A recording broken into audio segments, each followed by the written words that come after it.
Faster than a speeding Cybertruck careening off a cliff, the Shacknews Awards are back. It's the year 2023. We have a lot of awards to get through. This video is going to be about best PC port of the year. We are in an era that Sony is now porting games to computers, and that's kind of been a secular shift that has been going on for a couple years now. So let's get through these nominations, and then we'll get to talking about them. Marvel Snap, the mobile game that had a PC version last year, but it was basically literally just the mobile game running on Steam. They shipped a 16:9 experience that's actually built for PC this year on Steam. So Marvel Snap got a nomination. Next up would be Returnal, which was a PS5 game. Yes. Right. And it is now on PC. Pretty solid port. Fun game. If a lot of people didn't get to try it because they didn't have a PS5. It opened the door for a lot of people. The game's got a lot of replay value. That's a cool one. Definitely deserving of a nomination. Another one, a game that kind of highlighted the hardware of the PlayStation 5, Ratchet and Clank Rift Apart, was ported to PC this year. Persona 3 Portable was also ported to PC. And is it Live Alive? Or Live Alive? Or Live Alive? Live Alive. Is how you Live pronounce it. Alive. There we go. Thank you, Steve. That's wrapping up our 5 nominees for this category. So where do we want to start? I have a feeling a lot of people have things to say about Snap, so maybe we'll save that one for last. Anyone want to talk about Returnal here? Yeah, sure. That was my nomination. What a great game in general. Like Returnal was like, wow, who is Housemark? What is this? How is this happening? And it like blew the lid off and put them on the map so damn hard. And then they came correct with the PC version. Like it's a little bit too common of an occurrence for Sony's games to make it to PC and be poorly optimized. Yeah. And that didn't happen with Returnal. It was as smooth as silk. It had the 4K options. It had the widescreen support. It had the good things that you expect when you get a PS5 port to PC. And dang, I love it. I think to your point about Sony games being ported over, not doing great, I think the engine that the game is built on has a lot to do with that. And some of these Sony studios have proprietary engines, or Gorilla, right? They have the Horizon engine. It's called the Decima engine. Yeah. Up until recently, the Decima engine was just for PlayStation. It had to be optimized for PC ports. I believe the first one was Death Stranding. And then Horizon, what was the first one called? Zero Dawn. Zero Dawn. And then, so it was the Death Stranding port was good, and then Horizon wasn't. So it began this track record of hit or miss ports from Sony. And obviously there's different studios at Sony, and each of them have different teams that are working on these ports. Sometimes they're outsourcing this as well. But yeah, Returnal is an awesome game. Just period, end of story. So having it come to PC, I think, is awesome. And it is like an excellent PC port. Also, Housemarque got acquired by Sony, I think. So they've been rewarded for their hard work, which we like to see. But yeah, Ratchet and Clank Rift Apart is our next nominee. It's an Insomniac game. Insomniac has seen several successful PC ports. I think the Spider-Man game, was it last year? 2 different Spider-Man games got ported over. Yeah, I believe they got Miles Morales and Spider-Man remastered up there. And those both ran pretty well, right? Yes, to my knowledge, I believe they did. And the common thread here with all the Insomniac ports is Nix's software has been handling them all. They also did Ratchet and Clank Rift Apart, and that is a stunning game. It was stunning on PS5, and it's unbelievably gorgeous on PC. and it actually runs well, which is more than you can say about a lot of PC ports. So quite Yep. good. And no, I agree with what you said. It was a really good launch window title for PlayStation to really show off what PS5 could do. And yeah, Insomniac has a track record of bringing games over to PC now, and they're pretty dang sweet when they do. I'm sure there's a lot of PC players out there that are hoping that Marvel's Spider-Man 2 will be a nominee next year on this list. The timing of these releases is interesting so far. It seems like at least a year has to pass before Sony will do this. But yeah, I think that it's a good trend. I hope it continues. I hope Sony continues to do this. But yeah, pretty solid nomination there. Persona 3 Portable, that got ported to several platforms, I thought, but PC was one of them. I don't know who nominated this, but does anyone want to mention it? No. I mean, Persona 3 is a good game. So yeah, I haven't played the port, but yeah, it is a good game. Yeah, like I played it back in the day, and the soundtrack's still outstanding. So there's a lot going right there. I'm not entirely sure who that might have been Ozzy. Yeah, I think it might have been Ozzy. Who's not here right now, but we wanted to at least speak to it a little bit. Was it Ozzy? I don't know who nominated it, but we will find you someday. It's probably no one here, so that means it's either Sam or Ozzy. No way in hell it was Sam. That you don't think it had to be Sam? There's no way it was Ozzy. Anyway, it's a game that got ported to PC this year, and it was already a good game. I think that's kind of the trend for a lot of these. They were already fun games, and now they're on PC. Live Alive. Steve, hit me. Tell me all I need to know about this. I know this is one that Ozzy was definitely singing the praises of. Yeah, it's an old school JRPG that was released on the Switch, I think about a year ago, if not a couple of years. It hadn't been translated to English prior to that. I played it on the show on the Switch. It's about you have 10 different turn-based RPG type battles range from like different time periods. So it's like Wild West is one chapter. Ancient Japan is another chapter. You play one time in the future as an egg robot.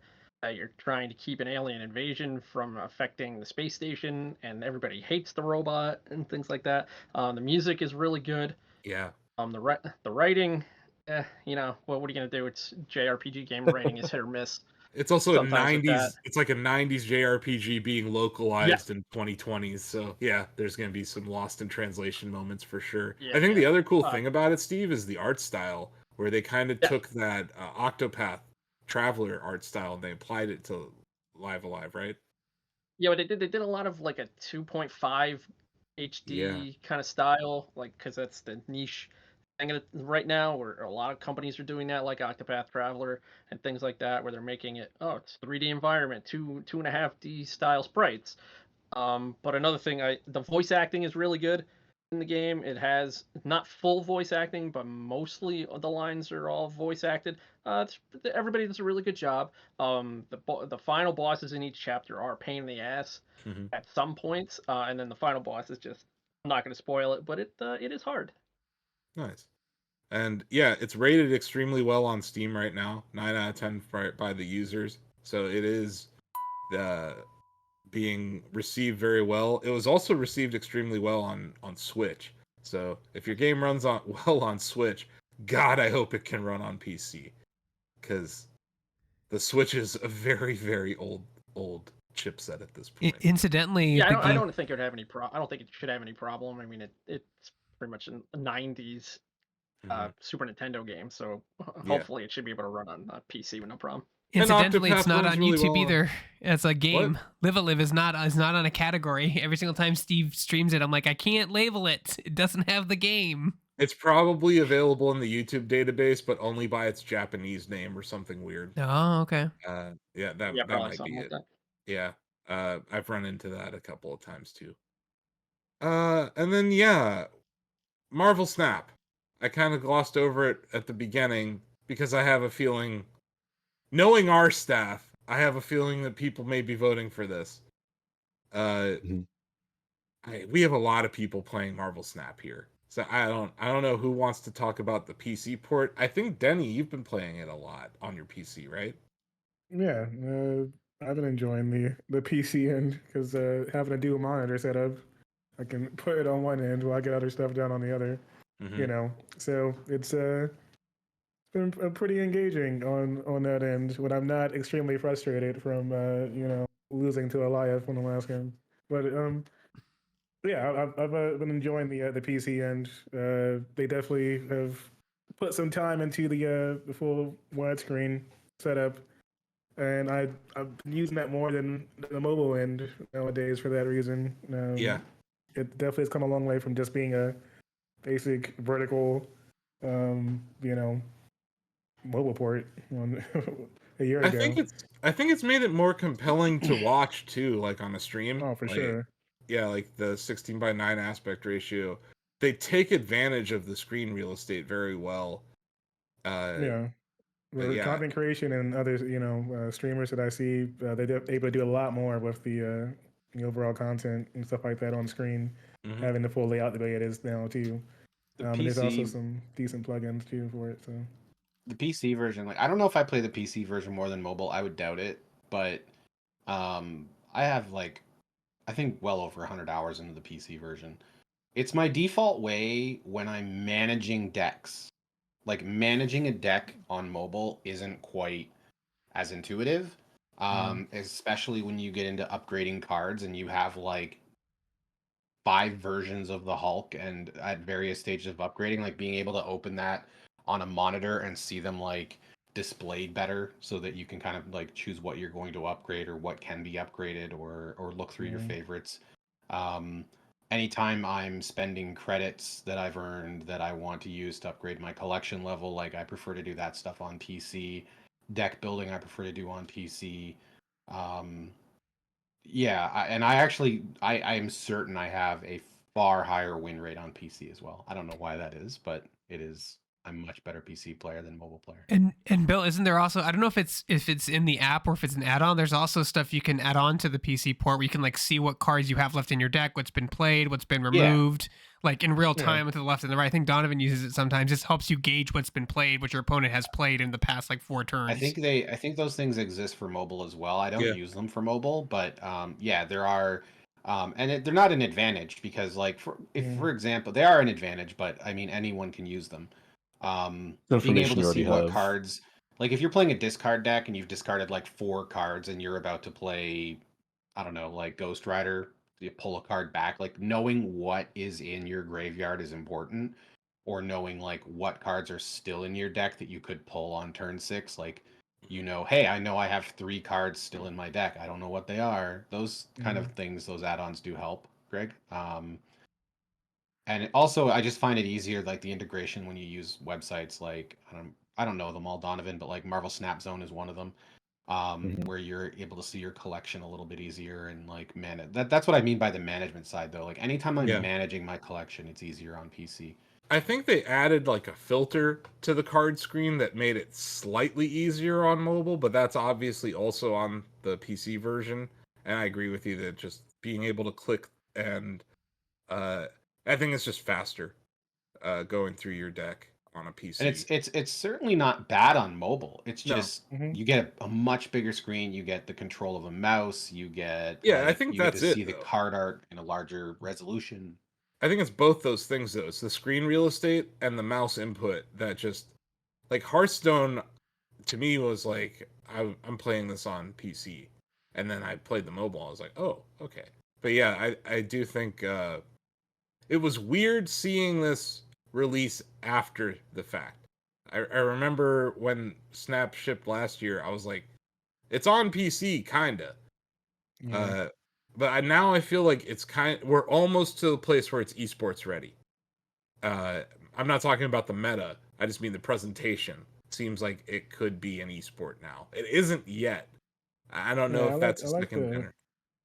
when you have the add-ons and stuff like that, it definitely looks good presentation-wise. Yeah. My only thing is that integration should be coming directly from the game itself. I feel like we shouldn't have to have the additional like snap zone or U tracker and stuff like that on that end. I feel like it should be in the actual game route, which I'm sure I hope they're probably working on that end. But I have had when I brought up some of that stuff on stream before when putting my presentation together, people would ask me what I was using, stuff like that.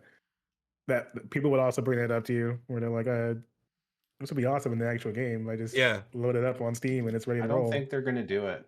But They have to pick and choose whatever they're gonna do next, and it isn't the biggest team on earth, and their publisher is going through some stuff right now.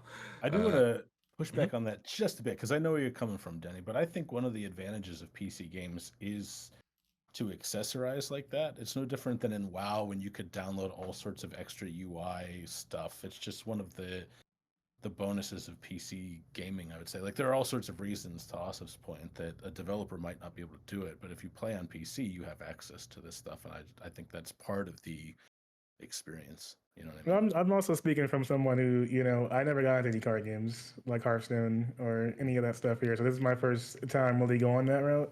And so I've got other friends I've gotten into it literally from watching me play. And so that's where I'm coming for more from it. So, I mean, but I like it as an option. PC brought that option available now. So even if they don't make it in-house, I got that as something I can use.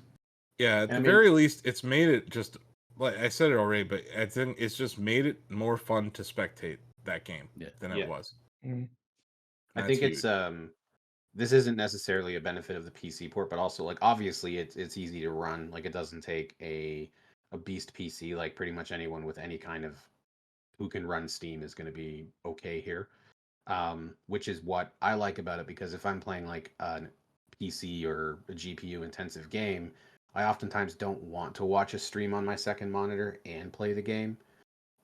With this is like the perfect binge, whatever it is you want to binge, and just play Marvel Snap at the exact same time. Yeah, while you snap in, I get my Spotify going. It is the ultimate I'm gonna play a game while doing something else game. Yeah. It's like baseball that way. I watch baseball the same way I play Marvel Snap. It's been great on football Sundays and Saturdays, just being able to pull up my phone and play some Marvel Snap. Although, like, the meta definitely has wipes off the depression from the actual games we're watching, because me and also have teams that are not doing so well. But the problem is the meta has lapped me like 15 times. So yeah, my decks are not good, and I'm not paying to be part of the seasons or anything. So yeah, I do feel very casual when I play. How about we vote? What do you say? You want to vote on this? Let's do it. Okay. Gonna start with Denny. Yeah, well, I'm definitely going with Marvel Snap on that end. Definitely some good nominees like Returnal and such, but considering the amount of hours I've gotten off the PC version now, I gotta put my vote there. Okay. David. Go Returnal. I haven't got to try it myself, but I trust TJ's judgment on it. That was probably my game of the year in 2021, if memory serves correctly. And I really like that we're getting some PS5 games that are making the jump to PC without, completely crashing into the wall as they pole vault over. So it's so weird how like some of them are just terrible, and then others are excellent. The lack of consistency, and I think it speaks to just the different studios at the company, the outsourcing of the ports. But yeah, it's been weird. I do want to see more good PlayStation ports on PC. Donovan. I have clocked a disturbing 550 hours in the Marvel Snap on PC, so I clearly love it. Therefore, I'll cast my vote in that direction. I'm gonna wait to vote. Greg, what you got? I'm gonna do. Oh, you're muted. You're muted, Greg. Sorry, I'm gonna do Marvel Snap. I think it's like porting a mobile game to a PC can be challenging, especially with the real estate you have. We're always 1-to-1, right? So that's definitely gonna do Marvel Snap. It really feels like at times they have to build a brand new game. Most Like, of the time they do. That's why you don't yeah. see a lot of other games get ported as quickly as Marvel Snap. It takes a little bit longer. It's just, I think it was a similar path for Hearthstone. It's been so long. Was Hearthstone on mobile first? Damn it, where's No, Ozzy that when you was, need him? I know That was Ozzy a would. PC game first. I'm It pretty was a sure. PC game first. It was pretty, Okay, so I guess yeah, they are, because there's I guess hoops they they are have to jump following through. the same track then. You know what I don't understand? How is Snap not on Switch? I have wanted Probably to see- revenue issues with the microtransactions.